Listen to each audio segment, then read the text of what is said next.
सभी पत्रकार बंधुओं को नमस्कार। अभी कुछ देर पहले आपने दिल्ली के पुलिस कमिश्नर श्री सुधांशु त्रिवेदी जी की प्रेस कॉन्फ्रेंस देखी होगी। उनकी नियुक्ति दिल्ली के पुलिस कमिश्नर के तौर पे हो गई है और वो हर दिन नए नए खुलासे कर रहे हैं। पुलिस को भी जो जानकारी नहीं है, पुलिस के पास अपना मीडिया सेल है, पुलिस जो नहीं बता पाती वो सुधांशु त्रिवेदी जी बताते हैं। पुलिस जो नहीं बता पाती वो अनुराग ठाकुर जी बताते हैं। दिल्ली की पुलिस को भी जो नहीं मालूम वो स्मृति ईरानी को मालूम है। हमारे एक विधायक का नाम ले लिया, जय भगवान उपकार का, जो दलित समाज से आता है, बोला उसको नोटिस मिली है। तो मैं भाजपाइयों से पूछना चाहता हूं कि तुम्हारी पुलिस में नियुक्ति कब से हुई? आप छोटे छोटे बच्चों को मिल रही बम की धमकी का राजनीतिक लाभ उठा रहे हो। शर्म नहीं आती? राजनीतिक स्तर इस स्तर तक गिरा दिया आपने। पहली घटना कब हुई दिल्ली के अंदर? बच्चों के स्कूल को बम से उड़ाने की पहली घटना हुई, धमकी की पहली घटना हुई मई के महीने में। मई के महीने में। और आज लगभग 8 महीने 9 महीने बीत जाने के बाद दिल्ली पुलिस की तरफ से कोई प्रयास नहीं किया गया, कोई सबूत नहीं दिए गए, कोई बयान नहीं आया। जब 15 दिन चुनाव का रह गया है दिल्ली का, तो आज दिल्ली के पुलिस कमिश्नर और गलती से भारतीय जनता पार्टी के नेता सुधांशु त्रिवेदी जी प्रेस कॉन्फ्रेंस कर रहे हैं और ये बता रहे हैं पता नहीं कौन कौन सी कहानी, किस किस एनजीओ का हवाला, क्या क्या, इनको सब पता चल गया। जो चीन ने घुसपैठ करके 2 काउंटी बना ली भारत की सीमा के अंदर, वो अरविंद केजरीवाल की वजह से हुआ है। कल को कहोगे अरविंद केजरीवाल की वजह से हुआ है। अमेरिका के राष्ट्रपति ट्रंप ने अपने शपथ ग्रहण समारोह में नरेंद्र मोदी को नहीं बुलाया, अरविंद केजरीवाल की वजह से हुआ है। कल को कहोगे केजरीवाल की वजह से हुआ है। इसलिए मैं कहता हूं भाजपा के बारे में न नेता है, न नीति है, न नीयत है, सिर्फ आरोप प्रत्यारोप है। पहले रोहिंग्या लेके आए, चिल्लाने लगे रोहिंग्या। जब मैंने कहा रोहिंग्या तुमने बसाया, रोहिंग्या हरदीप पुरी ने बसाया, रोहिंग्या भाजपाइयों ने बसाया, ये है प्रमाण, ये है सत्यता, रोहिंग्या का मुद्दा छोड़ के भाग गए। फिर चिल्लाने लगे मुख्यमंत्री आवास। जब हमने कहा राजमहल दिखाओ, वो मुद्दा छोड़ के भाग गए। आज 10 महीने के बाद दिल्ली के मासूम बच्चों की जिंदगी के साथ जो एक गंभीर खतरे का मुद्दा था, उनको बम से उनके स्कूलों को उड़ाने की धमकी मिली थी, उस मुद्दे पे भी भारतीय जनता पार्टी राजनीति करने चली आई। इससे ज्यादा शर्म की बात कोई नहीं हो सकती। अब मैं कुछ घटनाओं के ऊपर आपका ध्यान दिलाना चाहता हूं। ये मंदिरों को उड़ाने की धमकी दी गई। 28 अक्टूबर 2024 को आंध्र प्रदेश के अंदर इस्कॉन मंदिर को उड़ाने की धमकी दी गई बम से। क्या हुआ उस मामले में आज तक? 2 अक्टूबर के दिन 2 मंदिरों को मध्य प्रदेश में उड़ाने की धमकी दी गई। क्या हुआ इस मामले में अब तक? 2 अक्टूबर को महाकालेश्वर उज्जैन में मंदिर को उड़ाने की धमकी दी गई, बम से उड़ाने की धमकी दी गई।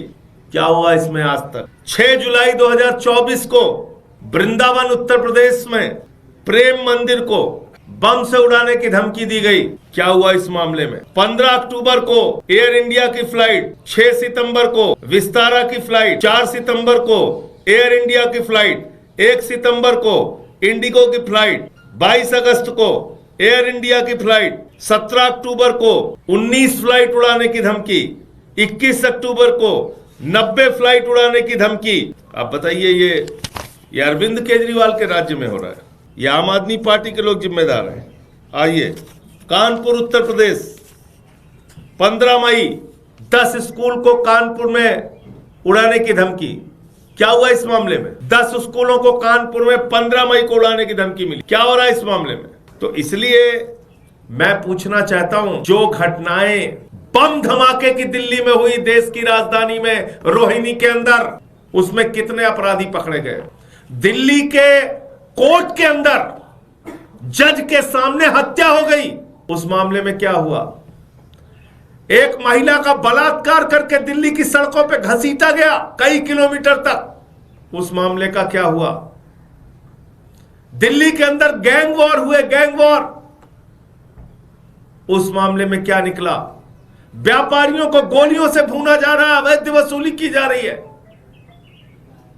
उस मामले में क्या हुआ? आपने सुरक्षा जैसे गंभीर मुद्दे को अपने राजनीतिक नफा नुकसान के लिए इस्तेमाल किया, और छोटे छोटे बच्चों के स्कूल को उड़ाने की मिल रही धमकी को राजनीतिक लाभ के लिए। 10 महीने में कोई जांच आपकी नहीं हुई, कुछ पता नहीं चला 10 महीने में आपको। अचानक 15 दिन पहले एक मनगढ़ंत कहानी लेके आप आ गए। तो इसलिए मैं कहता हूं कि भारतीय जनता पार्टी को न दिल्ली की सुरक्षा से मतलब है, न राष्ट्र की सुरक्षा से मतलब है। किसने इसकी आवाज उठाई? देश की संसद में मैंने इसकी आवाज उठाई, देश की पार्लियामेंट के अंदर। किसने दिल्ली के सुरक्षा की आवाज उठाई? आम आदमी पार्टी के राष्ट्रीय संयोजक अरविंद केजरीवाल जी ने प्रेस कॉन्फ्रेंस करके, सभाओं में बोल के, विधानसभा के अंदर बोल के हमेशा दिल्ली के कानून व्यवस्था का मुद्दा उठाया। किसने आवाज किसने उठाई? हमने तो आवाज उठाई। अगर हमारी अपेक्षा कार्रवाई करने की नहीं होती, अगर हमारी उम्मीद गुजारिश आपसे कार्रवाई करने की नहीं होती, तो हम ये मुद्दा क्यों उठाते? उठा के देखिए सदन का रिकॉर्ड, संसद का रिकॉर्ड। हमने संसद में प्रदर्शन भी किया दिल्ली के कानून व्यवस्था के मुद्दे पे, और आप इसमें भी राजनीति कर रहे हैं। रोहिणी के अंदर ब्लास्ट हुआ, ब्लास्ट, क्या निकला उसमें आज तक? कितने लोगों की गिरफ्तारी हुई? तो इसलिए ऐसे गंभीर मुद्दे पर भी ओछी राजनीति करना, यह भारतीय जनता पार्टी का चलन हो गया है। मैं कहता हूं वो कुछ भी बोल सकते हैं। कहां है दिल्ली पुलिस का बयान? दिखाइए आप। दिल्ली पुलिस के ने कहां कहा है? आम आदमी पार्टी का कहां नाम लिया है? बताइए आप। कहीं लिया है दिल्ली पुलिस ने आम आदमी पार्टी का नाम? तो राजनीतिक कारणों से कुछ भी आप बोले जाओ। 10 महीने तक आप कुंभकर्ण की नींद सोते रहे, 15 दिन पहले आप ड्रामा करने के लिए आ गए हो। भैया तो दिल्ली का पुलिस कमिश्नर है सुधांशु त्रिवेदी जी, स्मृति ईरानी जी, अनुराग ठाकुर जी, ये सब दिल्ली के अंदर पुलिस विभाग का चार्ज ले चुके हैं। मुझे नहीं मालूम है, हो सकता है कोई नई नियुक्ति का नया तरीका लेटरल एंट्री टाइप निकाला हो, इन लोगों की लेटरल एंट्री कर दी हो। मुझे जानकारी नहीं है इस बात की, इसके बारे में स्पष्टीकरण देना चाहिए भारतीय जनता पार्टी की। धमकी, अलग अलग तारीखों में धमकी। 28 अक्टूबर को 60 फ्लाइट उड़ाने की धमकी, 27 अक्टूबर को 50 फ्लाइट उड़ाने की धमकी, 24 अक्टूबर को 6 फ्लाइट उड़ाने की धमकी। ये सारे मामले हैं।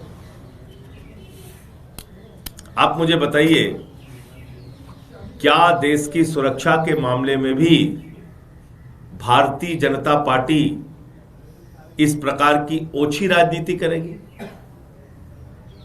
बिना प्रमाण, बिना सबूत, कुछ भी आके बोलना, कुछ भी आके कहना, ये कौन सी राजनीति है?